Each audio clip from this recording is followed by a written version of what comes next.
Hi, everyone, and welcome back to our next episode of Rewalk's Topics in NeuroRehabilitation webcast.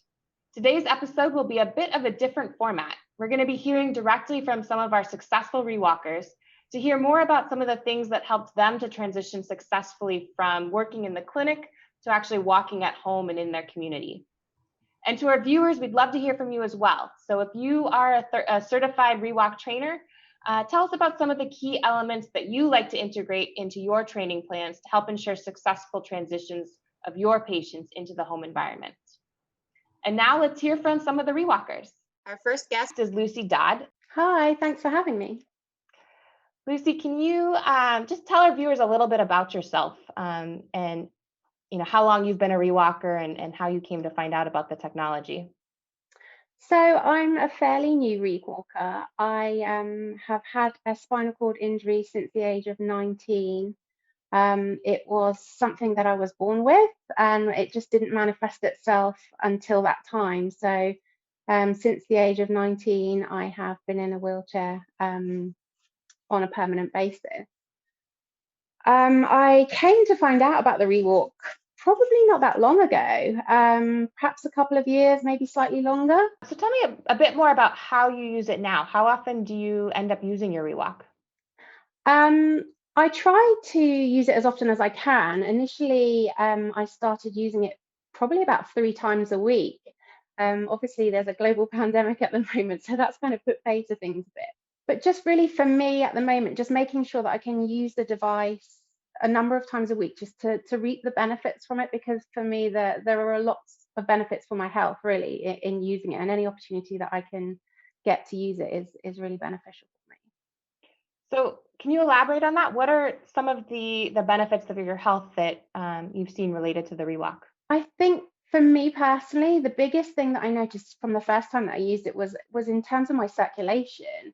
I have really cold and sort of blue limbs, sort of from the waist down. My legs are always really cold, and I really struggle with my circulation. And from the first time that I used the device, sort of getting out of it, I could just notice the difference immediately. My legs were warmer, pinker, and it just felt like it was really sort of helping generally in terms of my circulation.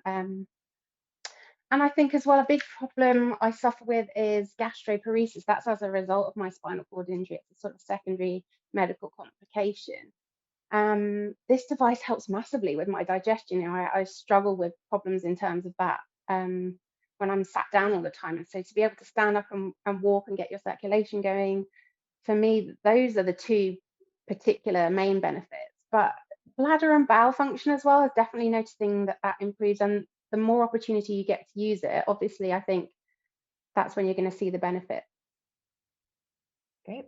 What about anything in terms of either socially or participation wise? Has that really changed your ability to interact or do anything else differently than you would have ordinarily? Um, I think being able to use it in the community, kind of use it more to go out with my friends and family, because of a weekend that was like a social thing that we would do. We'd go out for a walk before I was in a wheelchair, just around the local surroundings. So to be able to do that again, and just not really have to constantly, crane your neck to look up at people, your family and your friends when you're talking to them, and trying to sort of keep the pace when you're walking in a wheelchair, and sort of turn to the side and speak to them, just to be able to stand up, look them in the eye at a normal height, normal level, and just engage and carry on with things that you used to do is really important for me.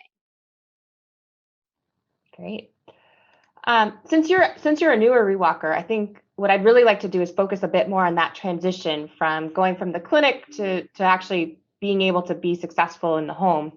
What are some of the things that you felt like really helped you in your training, really helped to prepare you for going home and using it in a home environment?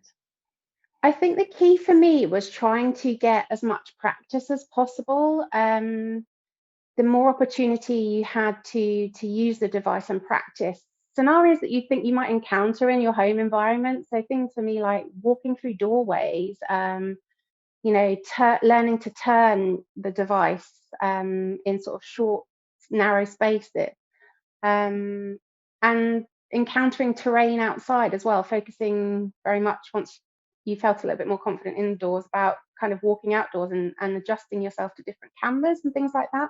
That was really beneficial for me. And like I say, I think the more opportunity that you have in a given week to use a device, I increased mine from my training from once a week to twice a week, and even just that one extra day really helped me. Is there any advice that you would give to somebody who's currently perhaps going through training right now, of things that you would recommend that they focus on, or things that you would recommend that they try to help prepare them for that transition to home? I think, like I said, focus on the things that you think you are likely to encounter where and when you want to use your device once you're able to take it home in, the home setting. So like I said, for me, it was learning to sort of turn in tight spaces and through doorways, and just think of all the different things that you're going to likely encounter or want to encounter or want to be able to do once you're at home. And I think probably one of the other things I'd say is be patient with yourself. It's not an overnight process. It is a lot to learn and a lot to take in at first, definitely. But don't be disheartened if it's not going as fast as you'd like it to, because you'll have good days and bad days with your training for sure. But there will come a point when it all comes together. I think that's probably good advice for a lot of different aspects of our lives. Yeah. Do you have any advice for potential therapy centers that are conducting these trainings? Is there anything that you would want to say to them in terms of how they could help kind of prepare their patients to be, more successful or be more patient, or any advice that you have for the therapy clinics? I think for me, maybe in hindsight, perhaps doing some more sort of generalized physio or exercise work, focusing on areas of weakness, for me particularly sort of my trunk. So to be able to undertake sort of a more descriptive kind of rehab process before, as well as in conjunction with using the device while you're training for it. I think that better helps you in terms of your physical condition and your ability to be able to use the device more successfully. I think that's a great point, and that's, I'm sure, very helpful to our viewers to hear as well. I'm curious to know, who did you have kind of helping you through this process? Was there a companion that you have, and who did you kind of recruit to help you facilitate this? My family were very helpful and kind of really big in helping me, being able to give me the support and get back take the device back to the home environment. For that reason, I wanted them to be trained as companions to help me. So my dad and my brother are the two people that we initially trained to help me, because they were the people that I was likely to see the most and sort of, had the most time to be able to help me outside of the clinic setting. But that's not to say that you can't train other people afterwards. I think once you're more confident in using the device, you rely on your companions a lot less. So, for example, when I was first starting the training, I had to rely on them to hold me all the time, to hold the back of the device to steady me, because I just couldn't balance. Obviously, I'm at a point now where that's not the case, and I'm able to use the device independently. So, sort of as you transition into that more independent phase, the likelihood of them needing to know what to do or to physically support you is a lot less. But it's still good to have people who, want to be involved, your other friends, for example, just to have an understanding of the device and how they can help you if you need it. I think that's great, is, trying to recruit more and more people from your life. Tell me about some of your specific experiences in the Rewalk, and is there one that you're particularly proud of in terms of what you were able to do or accomplish for yourself? I think for me, it's always been quite an emotional process using the device. I think you often think about physically how you're going to manage, but actually emotionally, there's a big chunk of you that's kind of, involved in that training as well. For me, one of my proudest moments, I think, in using the device was to be able to take independent steps without somebody holding on to the back of me, because that was a key goal for me. My goal was always to be able to use the device independently and have really minimal support. And the day that I sort of finally managed to do that in rehab was really, really emotional. It was incredible. Awesome. Well, Lucy, I again can't thank you enough for taking the time to No, do no this with worries. us. Thanks for asking me. So our next guest is Rewalker Derek Herrera. Derek, could you introduce yourself to our viewers? Yes, my name is Derek Herrera. I was a Marine Infantry and Special Operations Officer and got injured and sustained a spinal cord injury in 2012. And after that, became an entrepreneur in the medical device industry and live and work in Southern California. Awesome. Well, thanks so much for joining us on the show. Thanks for having me. It's a pleasure to be here.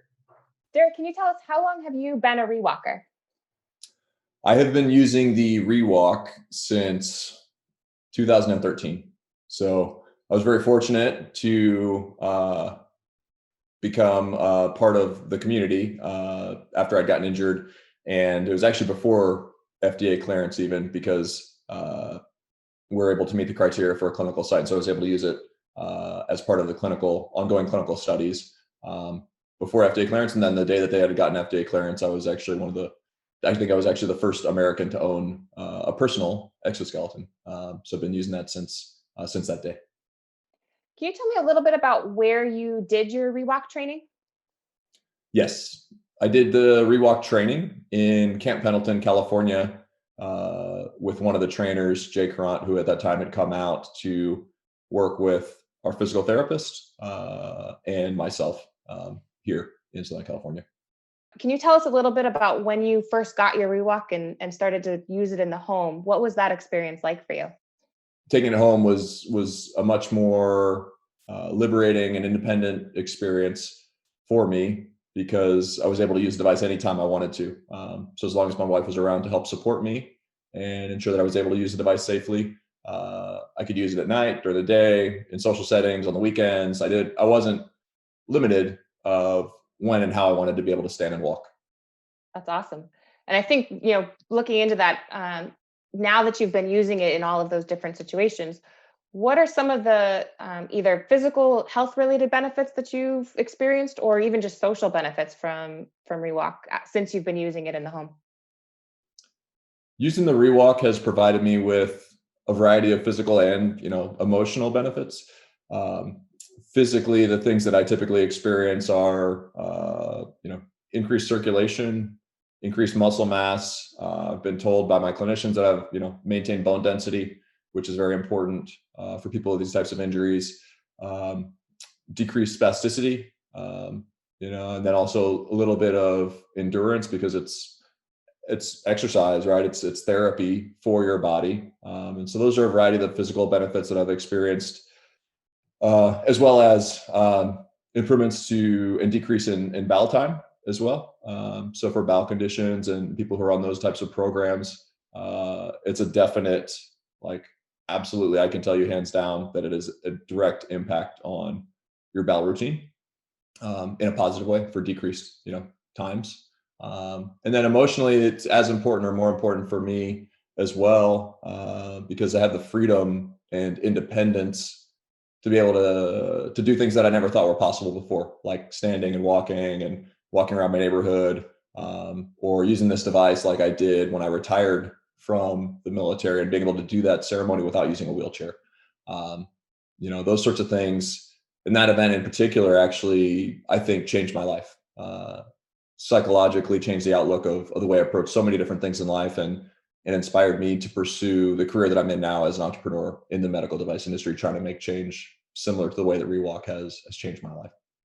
And so that was definitely the most memorable moment, but a lot of the other moments that stick out in my mind are the first time I'd figured out how to use it, right? So for me, because of the spasticity I had, it was a bit challenging, and because I was using one of the first versions of the device in 2013, I kept having issues with being able to put, more than 10 steps together without having to stop. And so once that clicked on the day of training, being able to take laps and feel that and have that freedom, and to have learned that skill again, to relearn how to walk again, I'll never forget it. Yeah, that's really powerful. And I think now that we're kind of circling back to training, I just want to, talk about that a little bit more in terms of, being able to string more than 10 steps together and getting to the point where you could take this outside of the clinic and use it in a different environment. What do you think are some of the things that you really were able to focus on in your training that you think especially helped you to be successful outside of the clinic? The things that were most impactful for me during training and that were the biggest tips that I found helpful were really just focusing on my postural cues, so just making sure that I was not hunched over a ton, and then also just learning my body. So I have a little bit of a leg length discrepancy, and one of my legs is shorter than the other, and also have a lot of spasticity that kind of can flare up at different times. And so understanding how to continue to walk safely and to address those, and just to focus on the fundamentals of training, which really focuses around just, posture and not trying to overthink a lot of the movement or control the movement, but working, with the device instead of against it, which can be challenging for some people to learn. Were the tips that really helped me to be successful once I transitioned home. And I find myself continuing to try to focus on those sorts of things as I, take it one step at a time here at home. Awesome. And I guess to kind of flip it around on you, now that you are such a successful home user, what advice would you give to somebody that's perhaps going through training right now, that maybe, you think could help them be a little bit more successful?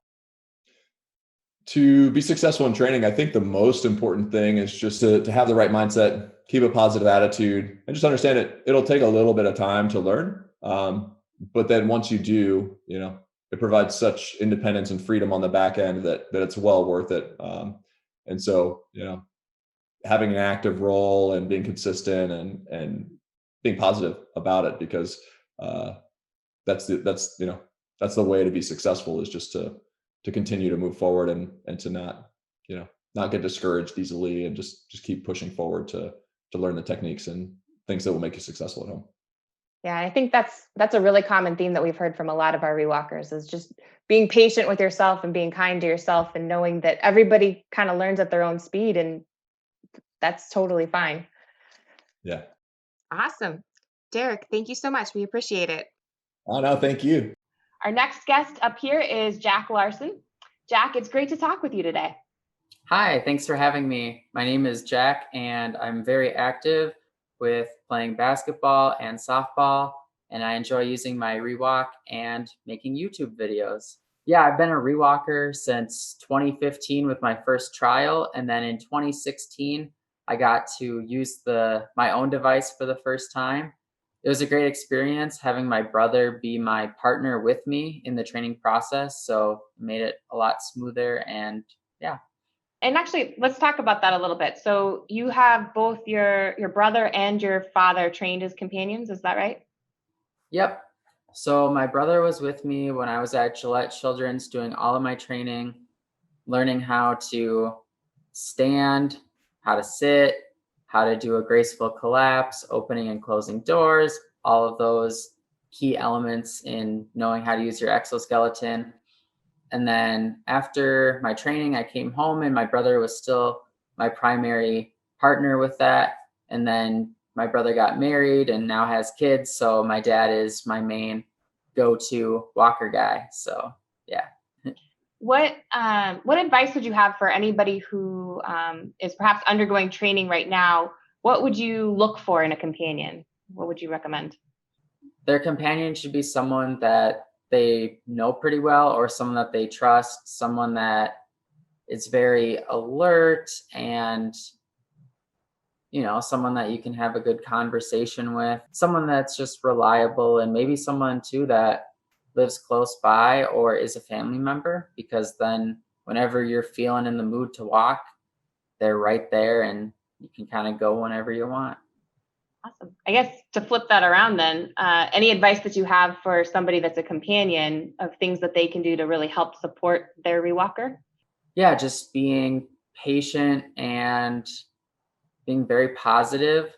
I notice when I walk, just having open communication too with the person that you're walking with. If something feels funny or if you're enjoying your walk, so then they kind of know as well what's going on, and just being mindful too of surfaces.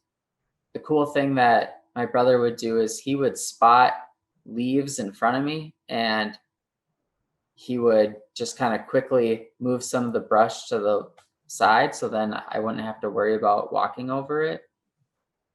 I think that's a really great piece of advice, is, just helping you an extra pair of eyes to kind of be alert of your environment is a great suggestion. The main focus of this particular episode is really focused on kind of that initial process of transitioning from, okay, you've been training in the clinic, so now we're going to go home, and how can we help to make that more successful or easier for you? Were there any things that you focused on in your training in the clinic that you felt were particularly helpful in making that transition for you? So I think just having a good variety of surfaces and being very flexible too with the client, because they gave me the options to walk kind of wherever I wanted to go for an hour. So that was great, being able to go down to the kitchen, go in an elevator, going outdoors, kind of whatever I wanted, but also just working on those skills. So I think being flexible with the user gives them that independence that they're looking for. Any advice that you have for, Rewalker candidates who are currently going through training? What would you say to them right now? At first, the training might be pretty difficult just because your body isn't used to being upright and walking. So don't be hard on yourself. Just know that every day you're going to get better and better with the device. And then eventually you'll get to a point where when you get into the exoskeleton, it's kind of like riding a bike where you've done it, so you kind of know what to expect, and you'll get, good results with it. I've had a lot of physical benefits, but also a lot of mental benefits too, because once I'm walking, after about 5 minutes, I'll say to my dad or my brother, I'll say, wow, this feels good. Thanks for walking with me. Kind of circling back to where you are now, can you talk a little bit about, if you're getting ready to use your Rewalk, tell me a little bit more about how you store it, how you get into it, and then how do you get it to wherever it is that you want to go use it? Yep. So I store my exoskeleton in my dining room because we don't use the dining room a lot, but I keep it indoors. And then my dad made this nifty bench that also has a rolly dolly thing on it. So my dad, what he'll do if we transport this, he'll just wheel it down the ramp in our garage, and then it goes up into my van. And then I also transfer onto the back seat. Yeah, then when we get to our destination, my dad will pull this down the ramp of my van, and then he'll hand me the exoskeleton, so I hold it while he gets the bench off of the rolly system, and then I hand him back the exoskeleton, and he'll set it on the bench, and then voila. Perfect. That's cool. In your experience with the Rewalk, can you talk about any moments that you feel like were like your proudest moments in a Rewalk, or something that you felt like was a really big accomplishment for you? I was able to run the bases at target field in the exoskeleton, and that was just this like jaw-dropping moment because I love baseball and I love watching the Twins. So being able to just walk around those bases and touching home plate was just a really cool experience. When I did my first 5K, that was a huge accomplishment for me. And then it also benefited a nonprofit that had helped me in the past. So it was a win-win. And yeah, it just felt good because that was the furthest distance that I've gone in the exoskeleton. So being able to, set some goals and some achievements means that I can always reach to that same level or go higher. So just having those moments has been great for me. Every day, every time I use it, the steps keep on adding up, and I'm at 200,000+ steps, and my goal is to get 1,000,000 someday. So I think just having that is another cool tool. Jack, this was really awesome. Thank you so much for taking the time to talk with us. Yeah, definitely. Thanks for having me. And our last guest is Candice Shields, one of our Rewalkers. Candice, can you introduce yourself for our viewers? Hi, yes, I'm Candice Shields, and I received my Rewalk. I brought it home about a year ago. Excellent. Candice, where did you do your Rewalk training? I did my Rewalk training at the University of Michigan Hospitals through their Med Rehab Clinic in Ann Arbor, Michigan. What are some of your proudest moments of being in a Rewalk? What are some of the things that you really look back on and go, that was a really cool day? I'll talk about the first really cool day. Was the day that I didn't know I was bringing the unit home, but there was one more thing I had to check off my checklist in order to be signed off to bring it home, and that was doing curb cuts. And I said, I know where we have those, and they had them in my workplace. And so so my physical therapist, Michelle, and my Rewalk representative, Zach, actually came and were like, okay, we're going to do this at your workplace. And so one thing that I did was I sent out an email to not necessarily all of my colleagues, it's a huge place, but many of my colleagues just saying, come take a walk with me. And since, you know, my injury was at the age of 20 and we're well beyond those years, many of my friends, colleagues, and even my husband, and I'll talk about that moment in a second, have never seen me stand. And that was really cool to stand next to my colleagues and kind of stand, you know, I've told them, like, I'm a tall woman, and to stand with them, and we got a group photo, and for them to see me, it was a great day. And that's when I took the unit home. Probably the most striking time was the first time I tried it out. And my husband was there because it was partly like, are we going to pursue this? And I got in it. I stood, which was a very proud and exhilarating moment. And then everyone was like, all right, now we're going to take some steps. And I had to kind of shut it down for a second and say, wait, I need a moment, because I have never stood next to my husband. And so we stood next to each other with our arms around each other for the first time ever, and got our picture taken. And that was a moment I will never ever forget.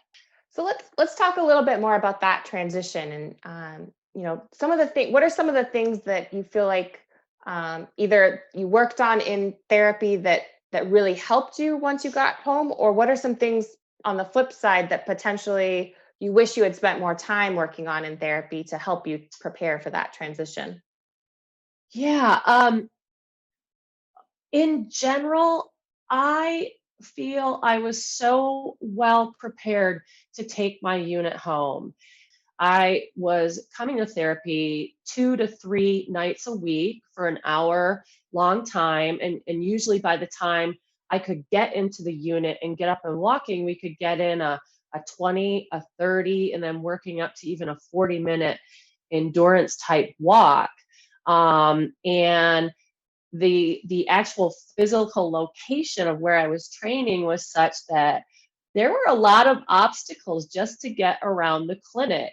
And that was great. It was frustrating, I have to say, at times, because I just wanted to get out there and walk and not have to worry about another patient that I had to go around, or there's a stool in the way. Like, everybody move out. I just want to walk. But that actually very much helped me going through doorways, turning, having to make the turns that I did, and then realizing, oh, well, we're walking, in this direction, let's walk the other way. So I work on those turns. I did work on stopping is another key area. And I was taught different techniques on how to stop, but everyone was very open. And I think just in general to listening not only to me about what felt comfortable and not forcing what they, thought or knew was the best technique. Because there's a couple different ways that I learned I could stop. And one was just did not click with me, but I mastered the other. And I still practice those things at home. What advice would you give to somebody who perhaps is going through the training right now that's a Rewalker, and maybe they're sort of right at that phase, as you mentioned, where it doesn't quite click yet and they're not sure, if this is really working for them? What advice would you have for somebody in that situation? Yeah, that is a really good question. And my advice would be stick with it. Talk out loud about what it is you're experiencing. And I think that is what helped me most. Talking out loud to your therapist, having them talk back to you, having people watch you, having people model for you. One of the biggest things that helped me is, and I had multiple therapists. I would consider that I had one primary physical therapist that I worked with most of the time, but I actually did have multiple therapists. And I think that was helpful because I got different perspectives from those different people who noticed different things that they would tell me that I would try and implement. And I remember one of them distinctly, and was one of my male therapists actually, who modeled the model walk for me, that kind of very exaggerated hip action and whatnot.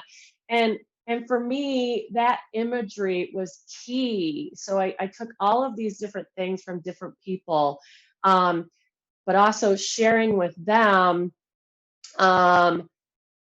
my frustrations about what I was experiencing so that maybe they could translate that with their knowledge about the equipment. And it worked really nicely. So stick with it. Do not get frustrated. It will come. That's really great.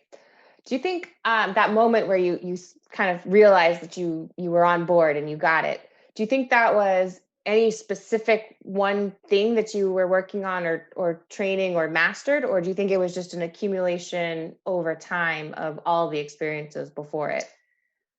Yeah, I think it was an accumulation. It was like that, like I said, that experience, if we could go back to our kind of year-old or 2-year-old self when we're learning how to walk, that's kind of my point. Like we don't know how we put it all together, but my experience was that I had put it all together. Every little technique about look up, keep your head straight, look further down the path than kind of looking down because that pulls you forward. Exaggerate the hips. Also sit into the device. Remember, it's kind of walking for you in essence. And I would often try to like walk it. And it all started to come together. And so my experience, that exhilaration was, I was walking.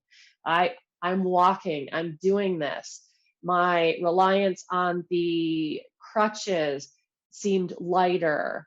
I was getting that kind of step, tap, which is kind of a technique that one of my therapists stuck in my head. It all came together.